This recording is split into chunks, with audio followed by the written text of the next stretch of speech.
Thank you for listening to Depictions Media Radio.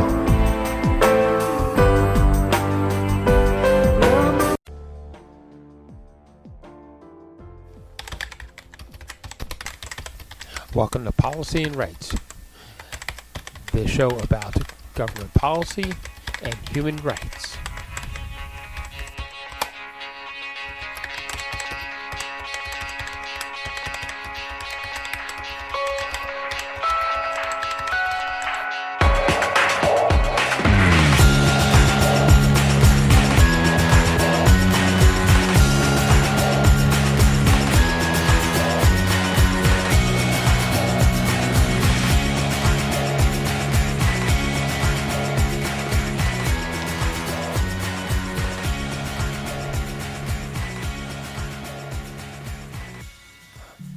Welcome back, everyone. Many of us have seen The Burial by now. It is a legal drama directed by Maggie Betts, written and co-written by Maggie Betts and Doug Wright, and it is a legal drama based on the lawyer Willie E. Gary, as he defended, or at least represented, Jeremiah Joseph O'Keefe in a lawsuit against the Loewen Group, a funeral company that, as shown in the movie, was less than ethical. It starred, of course, Tommy Lee Jones and Jamie Foxx, who played Gary, the outstanding lawyer who won the case for Jeremiah O'Keefe, who was played by Tommy Lee Jones. And it was a pretty good movie. I found it very entertaining, and I also found it inspirational for those who want to stand up for their rights and stand up against some of the corporate greed that may be happening in our world, and also on the human rights end, it represented a lot of what it means to actually have civil rights and racial equality in our society. So it was a really good film, and like I said, I enjoyed it. But I had the occasion to have someone introduce me to Jeff O'Keefe, the son of Jeremiah. As we know, Jeremiah has since passed on, and the O'Keefe family has been in Biloxi, Mississippi for over 160 years at this point. So I thought it was a great opportunity to find out some of the background behind The Burial. And, of course, like any other Hollywood movie, there are some liberties, some story writing things to make sure that we drive the point home about who the hero is versus who the villain is. So I also had the opportunity to ask Jeff about some of that background. And, well, why don't we listen to that conversation now, as we have it right here to hear Jeff's opinions on what he thought of the movie and some background about what actually happened, because this is a lawsuit, and lawsuits just don't happen over a matter of a couple months. They take years of evidence generation, background checks, all sorts of stuff that, well, it makes for a boring movie if you include all that stuff. And it makes it more exciting if you only focus on, hey, they're in court and they banter back and forth, right? So why don't we listen to what Jeff had to say in my conversation with him. He's a really nice and community driven man, and willing to talk about his father's achievements. The primary thing you want to talk about a little bit is the movie and so forth. Is that right? Yeah, I want and I wanted to take a different angle on the movie with something that was brought up um, over the idea of a big thing in North America now is corporate greed. Where the corporations are just trying to take more than their fair share, and it was something that was brought up in the movie that the whole trouble became when they wanted to um, wait your dad out and until he went bankrupt, and then and then just take over the business, right? Buy it out from bankruptcy. So Yeah, well, it was a very complex situation all the way, and really just a sequence of events that were uncanny the way it all just, I guess, unfolded. But yeah, it's a rather long story. But one thing was prevalent was that Lowen seemed to be fixated on acquiring funeral homes, and so the conflict that we had with the Loewen Group, we were trying to resolve, but the primary methodology of resolution that they were insisting upon was buying some or all of our funeral homes as a resolution. hmm And of course, initially,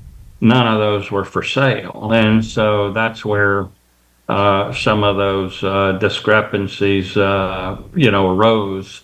And then as the situation progressed, there was a secondary point in time. And then I'm meaning even after the lawsuit was filed, because it didn't appear as though they were going to honor my father's original agreement to produce insurance into his companies, and which he had a contract for the funeral homes that they purchased to do that. So he had no choice but to, file a dispute about that. And but later, in the sequence of time, hmm there was an effort to settle that matter, and we did engage in a settlement agreement that involved transitioning three of our funeral homes that were off the coast, with part of the settlement agreement. And it also involved an insurance company transaction. But then that settlement agreement also was unrealized, and basically they were stalling on settling that, and yeah. there was an issue going on with the insurance department at that time, and so they were kind of under the impression that something ominous may happen to our company, and then they could swoop in and pick up the pieces. And so, that element of the movie was correct. I mean, it wasn't necessarily a financial detriment as it was really a misunderstanding between the insurance department and our position. Right. So they weren't going to actually honor the part of the agreement that said that they would buy the insurance back from your father's company. Yeah, well, let me explain that. My father, he acquired little insurance companies all throughout the state, and then also there were a lot of little burial insurance companies in the southeast quadrant of the United States, and those were formed back in the Depression days, and so there were limited, limits that somebody could write, $300 or $500. But as inflation increased, there was a need to have a larger policy, $1,000 or 5,000. But to do that, you had to form a legal reserve company, and there was only one in the state of Mississippi at the time, and you had to put up maybe $100,000 as a escrow to guarantee the payment of those claims. And so my father and mother formed a company to do just that. And then they went around to these other funeral homes that had these limits and said, look, when you hit that, you write your insurance, but then when you need that next level policy, write it with us, if you will, And so at one Okay. point, my dad had about 100 different funeral homes producing into his company. And so throughout the state, both black and white. Uh-huh. And so the company grew in assets. Eventually, it owned a string of mortgage companies and a string of finance companies, etc. And so he was operating that end of the business. And so with one of those companies that he acquired was in with the largest singular funeral home in Mississippi was right in Ferguson. And so he had an agreement that when he bought their insurance company, that they would continue to produce policies into his company as part of the purchase price. And so they had a contract for that to happen, and that had been ratified like two times. In other words, it might have been a 10-year contract, and then it was renewed for another 10 years, and then he was in his third quadrant of renewal when the family decided to sell the funeral home. And of course, we were in competition with another local funeral home down here on the coast that Loewen swooped in and bought, and they became a regional one of those regional partners. And so they basically took Loewen's checkbook to run around and buy other funeral homes to grow their acquisition base.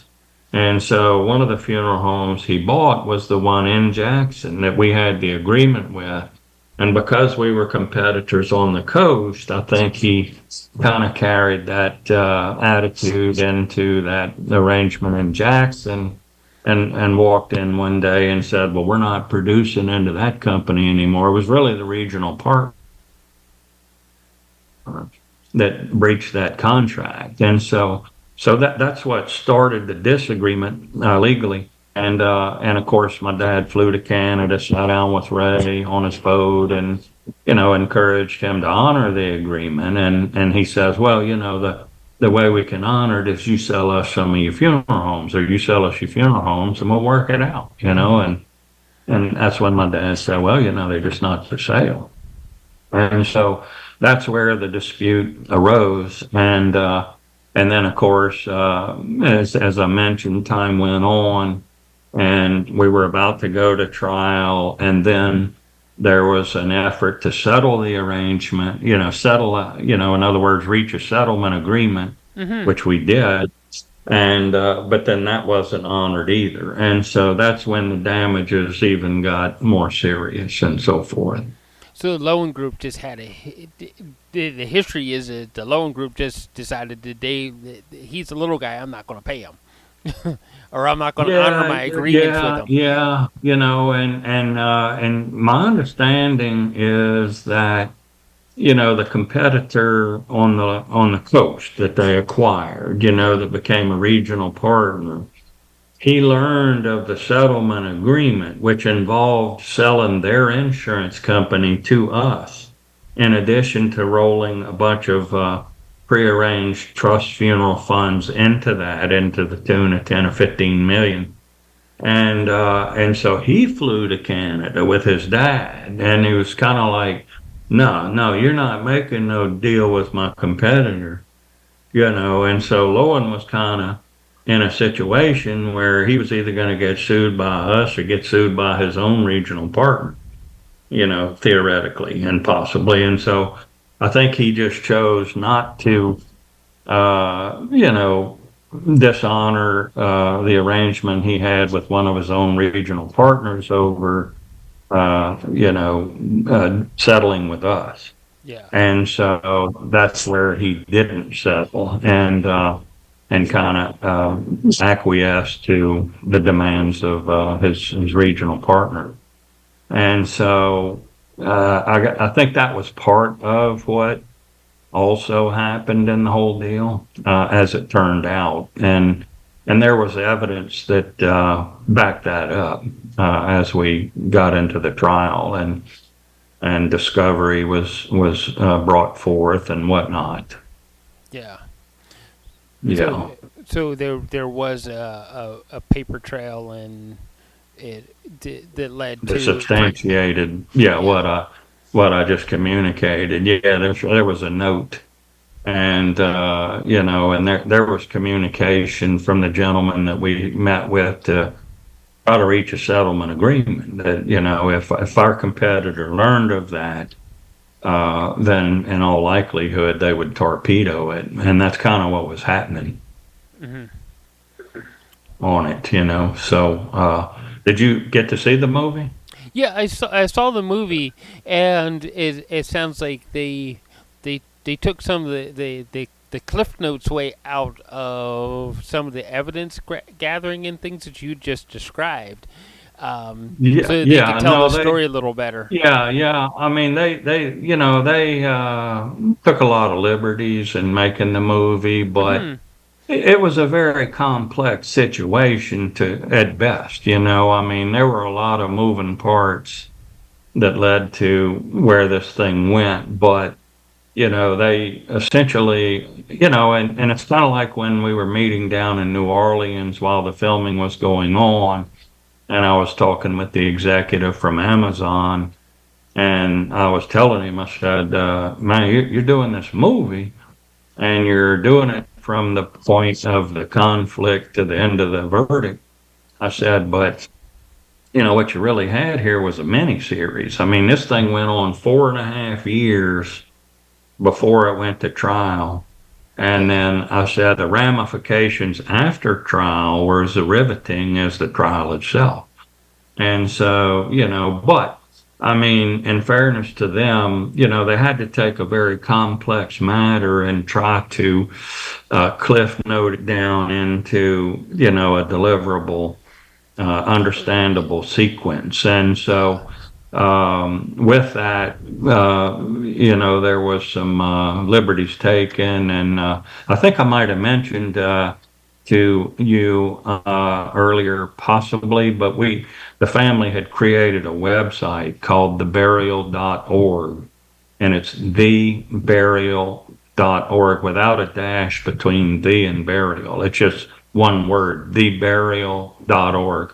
Okay. And if you go to that, there's a lot of actual documentation in and around the time of the trial. There's many stories that were written about it that are very, very accurate. There's a few video clips that talked to and recounted what happened in the case, and so there's a lot of very, very interesting information in the top right hand corners of the toolbar that leads you to a just a plethora of information.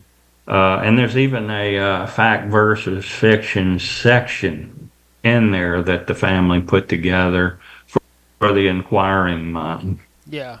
Oh, one of the other questions I had is it was in the movie, because I know that when business ventures go sideways, sometimes it also causes stress in the family. Were you guys all united together with that, or was there any real stress between maybe your mom and dad, or the rest of the family over what was going on? Oh, no, no. We were all united in that.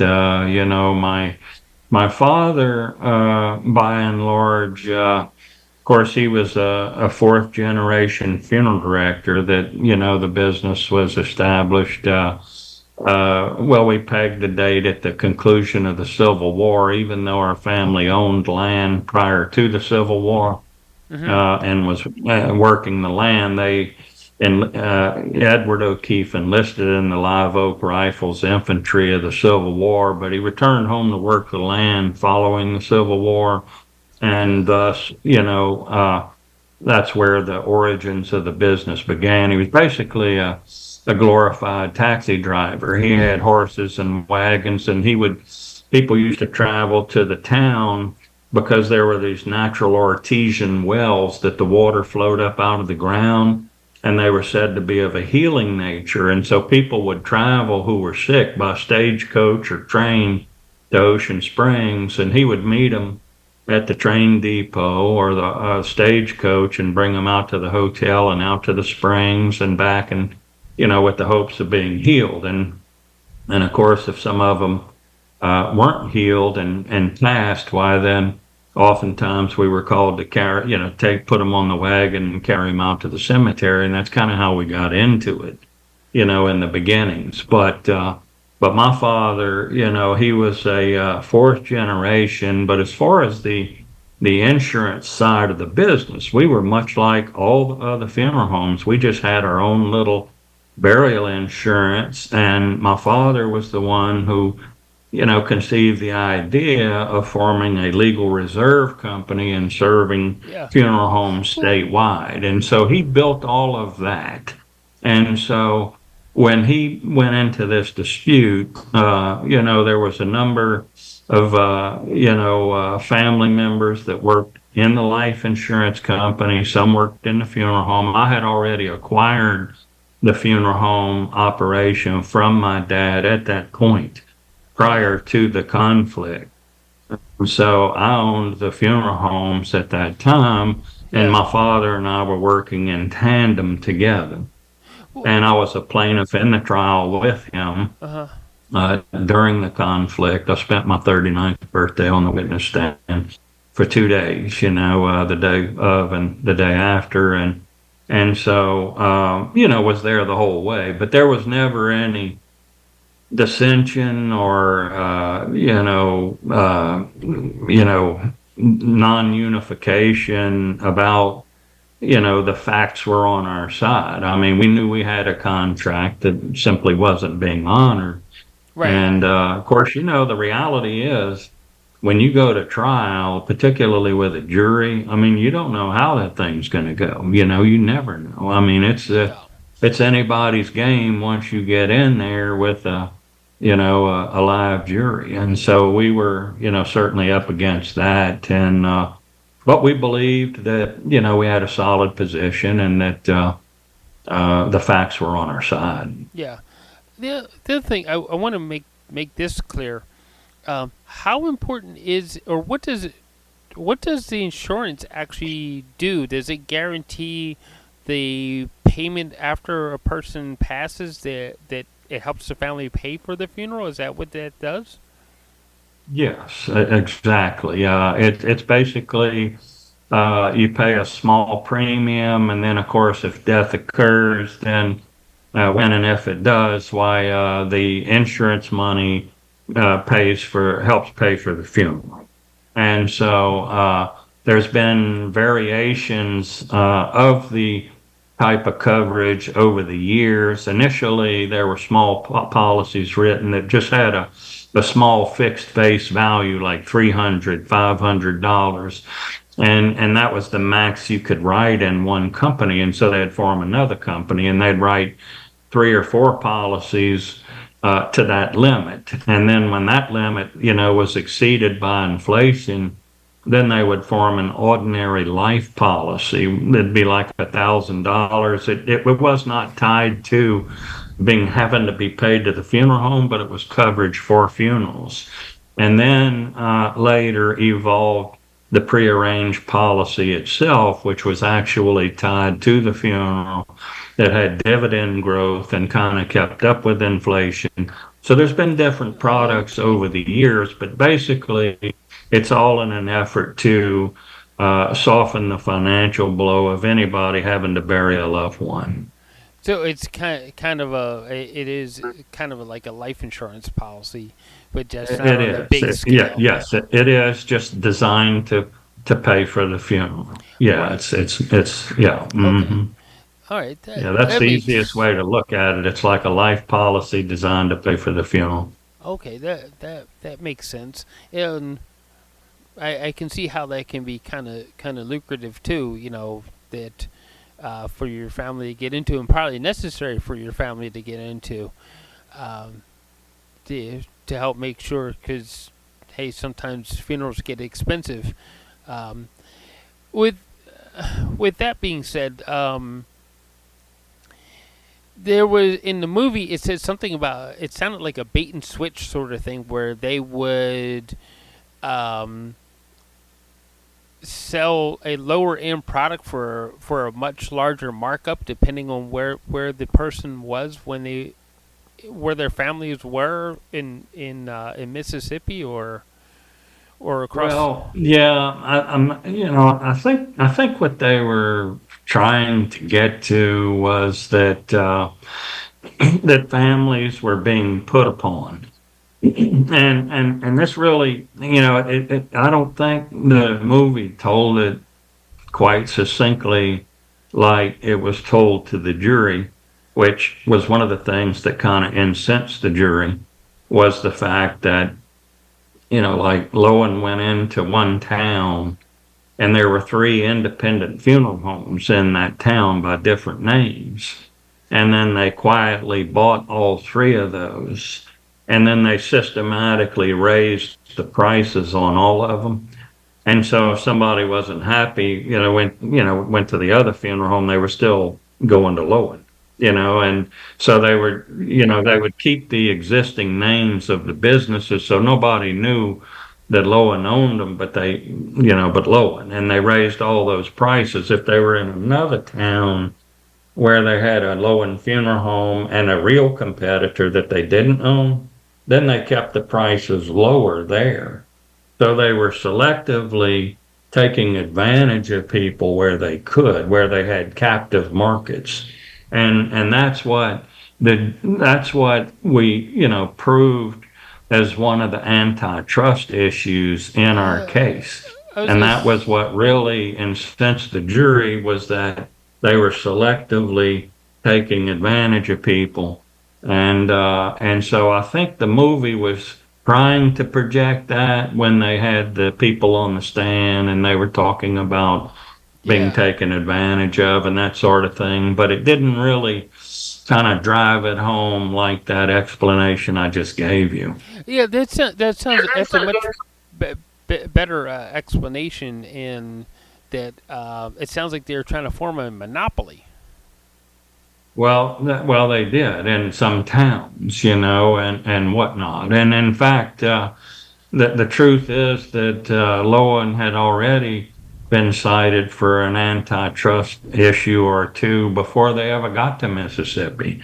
So this wasn't something new.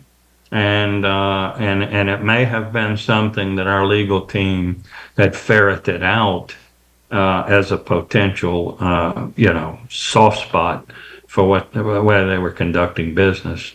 Yeah, I could see how maybe a judge or somebody would want to add that to if the evidence like that would add to the punitive damages, um, because if you were cited in say I'm just making this up out of my head. If you're being cited in Mississippi for antitrust issues, but you were cited in say Alabama for the same antitrust issues, it's gonna kind of weigh against you in the new trial, isn't it?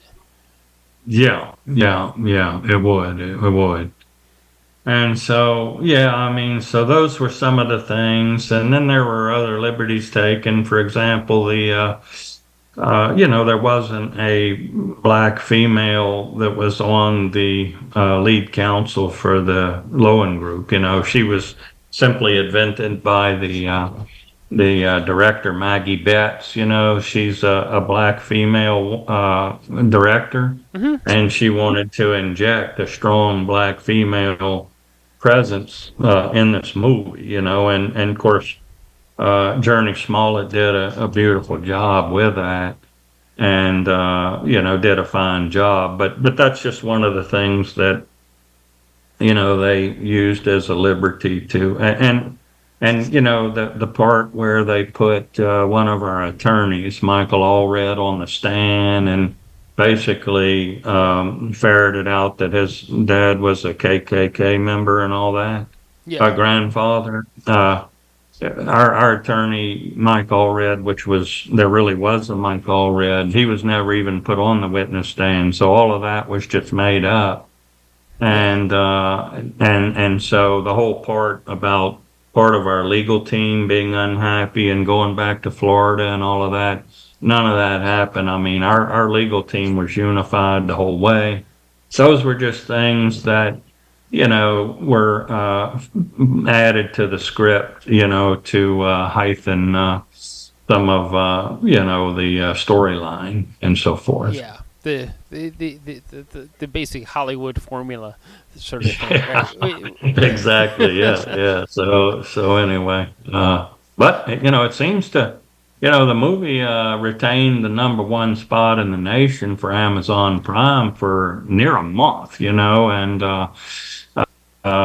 then still hung at number two and number three, and was number one in a lot of foreign countries Yeah. when it was released, and so it's been well received. We're hopeful that the production team and all and actors may get some award nominations for the movie and so forth. Yeah. Yeah. Oh, that's always fun. At the end of the film, there was some video footage of your your family's business. So, has that helped you guys any with little fame in the town Biloxi? Well, Biloxi's not exactly a small area, is it? No, it's more of it's a coastal city. Mm-hmm. We're along the Mississippi Gulf Coast.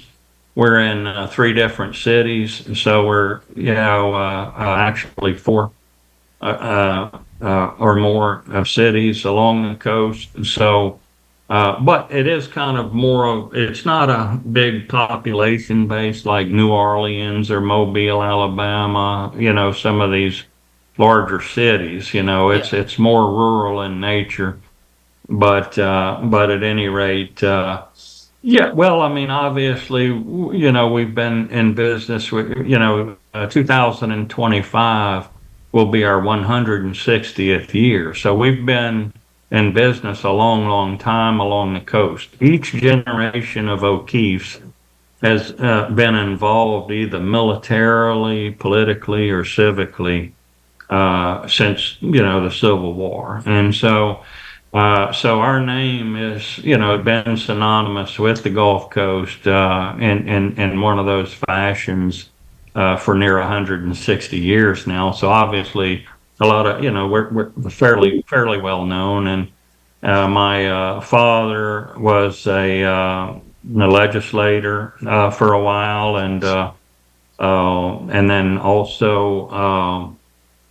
Let me see. He was in the state legislature in Jackson, Mississippi. He was a two-time mayor of the city of Biloxi, Yeah. and so my great uncle was the mayor of the city of Biloxi, and he was the adjutant general of the Mississippi National Guard, and so with those political posts over the years.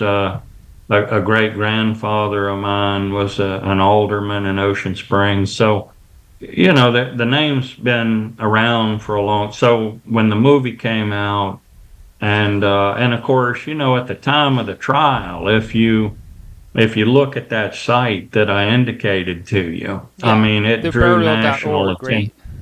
Yeah, it Yeah. drew national attention at that time. I mean, Time magazine had an article on it. There was an article in the New Yorker. Yeah. I mean, there was quite a bit of high profile exposure about that. At the time, I believe it might have been the second largest verdict in the nation, and it was certainly the largest verdict in Mississippi. So when the movie came out, a lot of people actually didn't. I've heard from a number of people they didn't even know it pertained to the family. They just saw it advertised with Jamie Foxx and Tommy Lee Jones and thought they'd watch it, and then they were bowled over when they realized what it was about. Yeah. And so we've heard from a number of people in that regard, but yeah, I mean, it's definitely, been interesting. I've had a number of calls for, interviews about the movie, Hmm. from different groups, and there's still a few more yet to come, and some, within the industry. So yeah, it's kind of, been interesting to, go back into all of that 27 years after it happened. Yeah. Well, how were you? Were you satisfied with the job that Amazon did overall in their production team? Yes, I mean, it's not the story we would have told. Hmm. In fact, they had some other fodder written into the story that we absolutely objected to, and they graciously at least remove a couple of points from it. So they were kind of traying my father to be more financially downtrodden and this and that to heighten, I think, the intensity of the verdict. But it just wasn't necessarily that wasn't the case, and they projected in the movie when he was on cross examination that his license had been suspended, and that never happened. I mean, that was all made up. Well, I mean, I don't think you probably know my father, but he was a World War II fighter ace pilot with the That was Marines, on the. and he was an honorable man, Yeah. and they were kind of projecting him to be having his license suspended and Yeah. this and that. He was an honorable businessman, and so that wasn't setting well, with me personally. And I don't know if you're aware, but shortly after the trial, my father sold the rights to the movie. Both he and Willie Gary, the attorney, signed rights with Bobby Shriver, and that's John F. Kennedy's nephew. John F. Kennedy, his Yeah. sister Eunice, that's her son, and he bought the rights to the movie in 1996, right after the settlement of the trial in 1995. And so he had the rights at that time. And I think my father thought that they would largely track the accurate article that was written by Jonathan Harr in the New Yorker. But they hired Doug Wright, who is a Pulitzer Prize writer, Yeah. screenplay writer. And so he took kind of a different take, and he's the one that injected a lot of that subjectivity into it for the story height and awareness and storyline and so forth. And so when, we weren't privy to the script until I was driving to New Orleans for them for the filming. And so I'm literally reading it on the way over there, and I'm reading about, that they had this point in there where they're tacking a license suspension notice on the funeral home, which that's never happened. I'm operating a business here in South Mississippi, and I mean, my business license has never been suspended. And so anyway, um, I'm in the lobby of the hotel, and Bobby Shriver's there, and he comes up to me, man, what would your dad think about this movie? Wouldn't he be excited about this movie being made Yeah. 27 years Yeah. after? And I said, well, I'll tell you the truth. I think he'd want to whip Doug Wright's ass for writing that script the way he wrote it. And he's, oh, come on, man. It's just a movie. It's just a movie. And I said, no, no. I said, he'd want to whip his ass. I said, he wouldn't be going for that. And, Yeah. oh, come on, man. And so anyway, but basically, and I voiced my concerns to the executive producer for Amazon, and he said, "Look, Jeff," he said, just give us a chance. Just give us a chance to, we're going to work this. Your dad's going to come off being loved in this movie, and be a good guy and all that." He said, "Just give us a chance," and So when we saw the first cut, they had that one thing I mentioned about the, license suspension being tacked on a Yeah. funeral home. And then they had him saying, Tommy Lee Jones saying that he had taken insurance company reserves and invested them in a savings and loan that went bad. Well, for those that are in the business, that they know that's an illegal act. Yeah. And so here they got my dad, who's an honorable businessman, doing an illegal act and having the license suspended. And so I said, we just can't agree to, having those, if you take those two things out, then, we feel like, I mean, that's, we'd like to change more, but I mean, they were far up the line they were already filming, they had the actors there paying them, and they're not going to back up and rewrite the whole move, so, we knew that, there was not going to be any opportunity to fully tell the story we would have told, but so at the end of the day, I mean, it appears that the movie, has done well and has been well received, and we've received, frankly, nothing but compliments, even in spite of what was left in there, So overall, we're pleased at the end of the day, I mean, we certainly had some concerns going in, but I did communicate to Scott Fondas with Amazon that he kept his word, and and listen, hats off to Doug Wright as well, because even in spite of the little harshities that he had integrated early on, the movie seems to be very, very popular, and so he's still got the touch apparently, with his writing savviness. So anyway, yeah, I mean, I think overall we're pretty pleased with it. Great. All right. Well, that's about all the questions I had for you on today. I want to thank you for joining us, and I want to thank everybody else for listening. Jeff, it's been a pleasure meeting you. It's my pleasure to meet you, Michael, and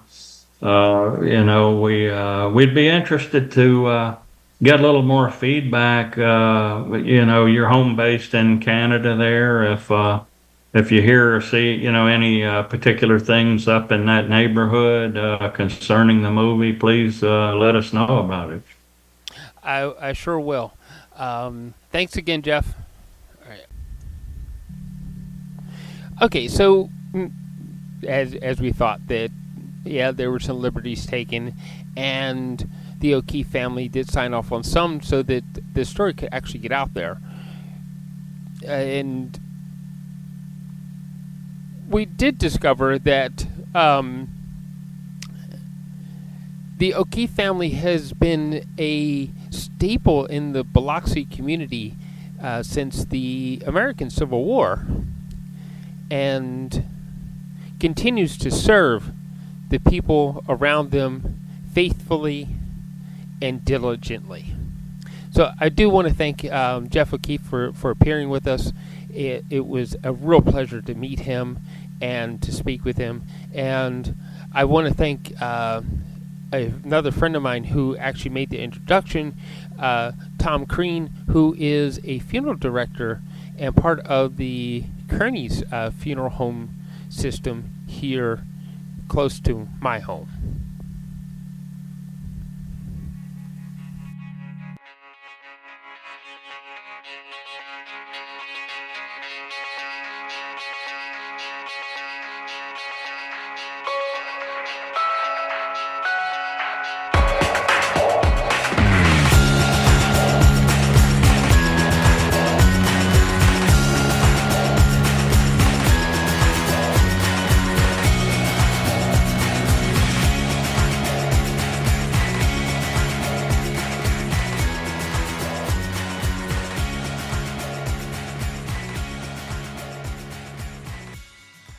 This show has been produced by Depictions Media.